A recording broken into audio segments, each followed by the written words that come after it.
Vibrant Vamsi గురువు గారిని కలుసుకునే అద్భుత అవకాశం ఈ నెల 23న హైదరాబాద్ లో. ఇప్పుడే కాల్ చేయండి. హలో నమస్తే, వెల్కమ్ టు సుమన్ టీవీ. ప్రస్తుతం మనతో పాటు mutual funds distributor and AMFI certified అయిన పిఎస్ చంద్రశేఖర్ గారు ఉన్నారు. వీరితో ఈరోజు మనం మ్యూచువల్ ఫండ్స్ కి రిలేటెడ్ అన్ని విషయాన్ని కూడా తెలుసుకుందాం. హలో అండి, నమస్తే. నమస్తే అండి.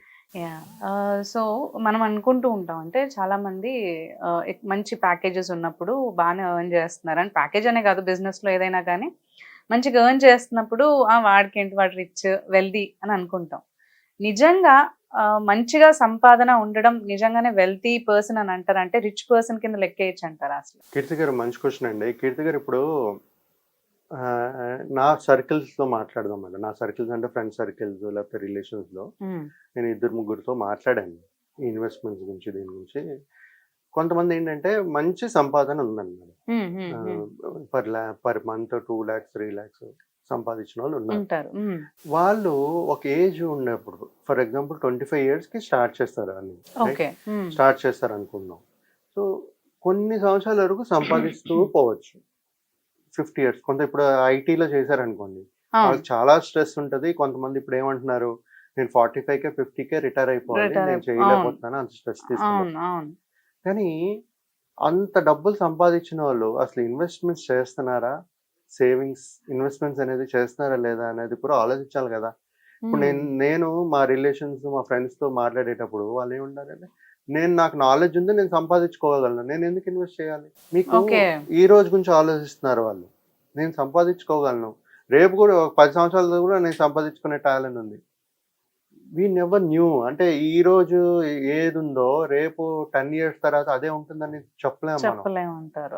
సో ప్రతి ఒక్కరూ ఒక ఇన్వెస్ట్మెంట్స్ అనేది చేసుకోవాలి. ఇప్పుడు మీ దగ్గర 3 లక్షలు ప్రతి నెల వస్తే, మీరు ఆ 3 లక్షలు తీసుకుని వెళ్ళి లగ్జరీ లైఫ్ లేకపోతే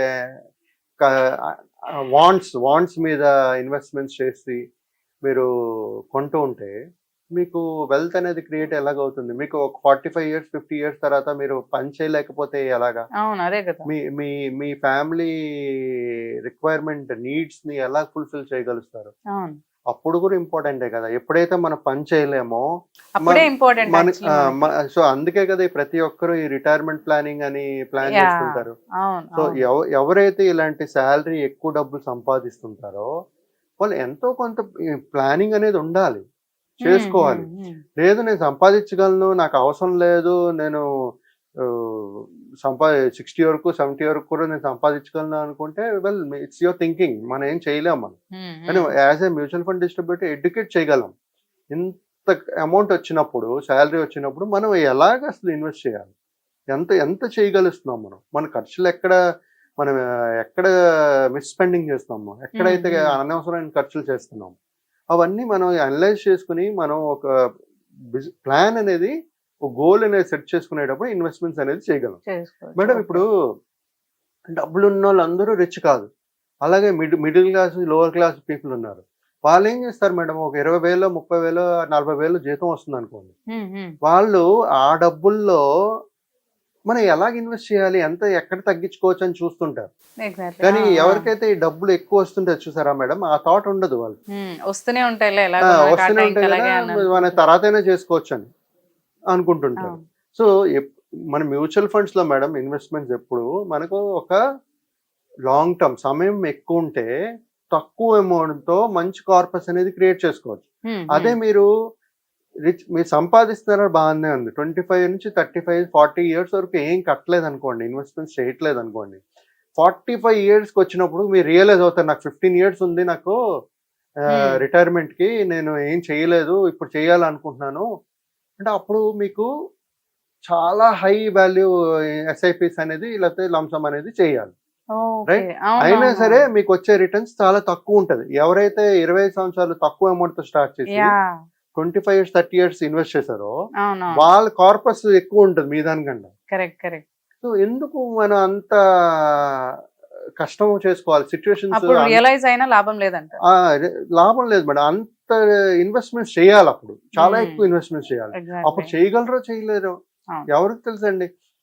ఇవాళ 25 years చెప్పగలుస్తారు మీరు, బట్ ఆఫ్టర్ సర్టెన్ పీరియడ్ కొంతమంది 45 years 50 years వచ్చినప్పుడు నాకు స్ట్రెస్ చాలా ఎక్కువ ఉంది, నేను Yeah. చేయలేను అనుకుంటున్నారు, హెల్త్ రిటర్న్ ఇష్యూస్ ఉండొచ్చు, లేదంటే Retire జాబ్ లో అయిపోవాలంటున్నారు. Yeah retire అయిపోవాలంటున్నారు. అలా అన్నప్పుడు ఇమ్మీడియట్ గా మీకు ఫండ్ కార్పస్ క్రియేట్ అవ్వాలంటే ఎలాగవుతుంది మీకు?